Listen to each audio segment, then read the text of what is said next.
Assalamualaikum warahmatullahi wabarakatuh. Perkenalkan, nama saya Nikmatul Maula dengan NIM 2203011042. Nah, di sini saya berada di SMA N1 Mantang, ingin mewawancarai salah satu guru bahasa Indonesia yang ada di sini.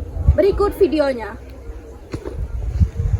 Assalamualaikum warahmatullahi wabarakatuh. Waalaikumsalam warahmatullahi wabarakatuh. Perkenalkan, nama saya Nikmatul Maula dari Universitas Maritim Raja Ali Haji, program studi Pendidikan Bahasa dan Sastra Indonesia.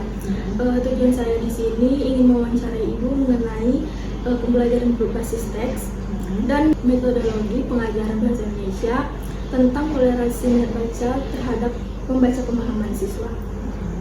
Baik, di sini dengan Ibu siapa? Nama saya, sebelum saya perkenalkan dulu ya, nama saya Linda Maria SPD.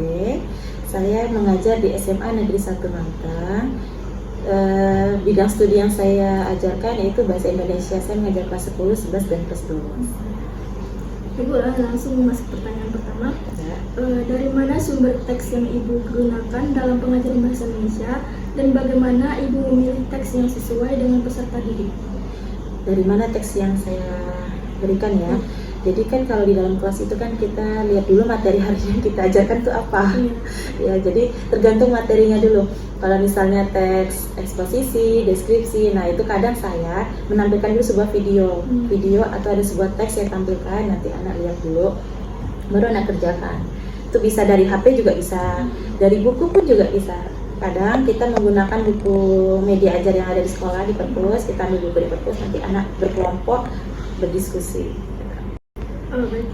Apakah Ibu pernah membuat atau menciptakan teks sendiri untuk diajarkan kepada peserta didik? Jika iya, bisa Ibu berbagi contoh teks yang telah Ibu buat? Pernah, saya contohnya itu teks kayak teks prosedur. Nah, teks prosedur pernah saya buat gimana sih cara-cara membuat kue misalnya. Nah, itu saya tampilkan teksnya lalu anak gitu. Apa metode pembelajaran yang Ibu terapkan untuk mengajarkan teks-teks kepada peserta didik? Dan bagaimana Ibu memastikan mereka memahami materi dengan baik? Metode yang diberikan ya? Kalau ceramah kan sekarang sudah ini yang diorang diskusi kelompok. Nanti tiap kelompok itu memecahkan sebuah masalah dari teks yang kita berikan. Nah, setelah itu mereka tampil ke depan presentasi tiap kelompok. Nanti kelompok lain memberikan tanggapan. Apa tadi yang keduanya? Dan bagaimana Ibu memastikan mereka memahami materi tersebut? Untuk memastikan mereka sudah paham atau belum dari diskusi tadi, saat presentasi tadi. Jadi saat ada kawan yang belum paham kan bertanya tuh. Nah, kelompok yang sudah tampil dapat menjawab enggak? Seandainya mereka dapat menjawab dengan baik, masih ada hubungan yang ditanyakan dan yang dijawab, berarti mereka masih memahami gitu. Bagaimana kemampuan peserta didik dalam membaca berbagai jenis teks? Apakah ada perbedaan kemampuan antara peserta didik satu dengan yang lain? Jelas ada. Kadang kemampuan membaca anak-anak itu kan beda-beda ya pemahamannya. Ada beberapa anak yang sebentar membacanya sudah paham. Ada beberapa anak yang masih berkali-kali harus diulang lagi, pusing masih belum paham, baca lagi, dan terkadang konsentrasi mereka juga kurang gitu kan, nanti udah baca ulang lagi karena kurang konsentrasi, mungkin itu salah satunya. Lalu jenis teks apa saja yang disukai dan tidak disukai oleh peserta didik? Apakah alasan dibalik pilihan mereka? Apakah ada alasan? Alasannya ya, teks yang disukai dulu. Biasanya anak-anak tuh suka yang kayak narasi, yang cerita. Jadi teks cerita. Kita kan ada juga kemarin kayak kelas 10 kemarin kita ada membahas teks tentang cerita cerpen. Nah, itu kan mereka suka tuh cerita cerpen. Tapi kalau teks kayak eksposisi, kayak teks berita, nah itu berita mereka kurang gitu. Adalah beberapa yang siswa yang memang hobi, memang senang. Tapi kalau yang beberapa itu kurang memahami teks berita. Itu tadi lanjutannya? Apa alasan dibalik pilihan mereka itu? Alasan mereka suka dan tidak suka tadi ya. Mungkin kalau cerpen itu kan cerita pendek, menghibur, mereka terhibur saat membacanya. Tapi kalau berita itu mungkin, ini asumsi saya sih sebenarnya, mungkin mereka berasumsi kayaknya bosan gitu ya mendengar berita. Dan lagi kan untuk sekarang itu berita itu kita kalau membaca kurang menarik dibanding dengan mendengar dari medsos. Mereka lebih senang yang seperti itu. Kalau membaca, pernah saya menanyakan apakah anak-anak suka membaca koran, rata-rata sekarang kurang, apalagi koran pun sudah jarang kan. Ya, jadi mereka kurang kayaknya kalau membaca. Tapi kalau mendengar berita atau lihat di medsos, lihat di TikTok, di mana berita itu lebih mudah dipahami sama mereka. Mengapa peserta didik menyukai atau tidak menyukai teks tertentu? Apakah ada faktor tertentu yang mempengaruhi preferensi mereka? Seperti yang tadi ya, tidak suka itu mungkin karena bosan membaca, tapi kalau mendengar atau melihat langsung beritanya mereka lebih tertarik. Sepertinya anak-anak sekarang tuh lebih senang yang seperti itu, langsung ke media yang digunakan teknologinya. Kalau nonton mereka mudah pahami, tapi kalau membaca itu mereka harus ulang-ulang, kayaknya membosankan, kayaknya lebih ke situ. Apa permasalahan yang sering muncul ketika peserta didik memahami teks? Apakah ada kesulitan tertentu yang mereka hadapi? Biasanya masalahnya mungkin lebih kepada konsentrasi sama pemahamannya aja. Konsentrasi, kadang anak itu ada yang bisa membaca dalam hati, ada juga yang bisa membaca nyaring. Tapi kalau yang terbiasa membaca nyaring, tahu suruh dalam hati kan mereka nggak konsen nih. Kena lagi kawan yang membaca nyaring itu bersuara, jadi dia nggak konsen. Mungkin itu ya faktor yang itu.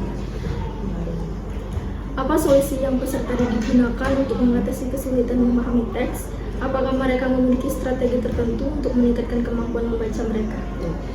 Kadang gini, kalau nggak konsen di kelas mungkin agak berisik, ini dia ngambil posisi duduknya yang agak menjauh dari kawannya yang bising tadi, bisa jadi. Atau terkadang kami juga kalau ruang lingkup suasana kelas itu panas, kadang siang hari kan panas, kadang saya membawa anak itu belajar di luar. Nah, jadi kalau di luar itu mereka lebih leluasa, di bawah pohon nanti ada yang duduk di bawah pohon sini, ada sini, seenggaknya mereka memahami yang dibaca. Lalu apa bentuk solusi yang Ibu berikan sebagai guru untuk mengatasi permasalahan peserta didik dalam memahami teks? Bagaimana Ibu membantu mereka meningkatkan kemampuan membaca mereka?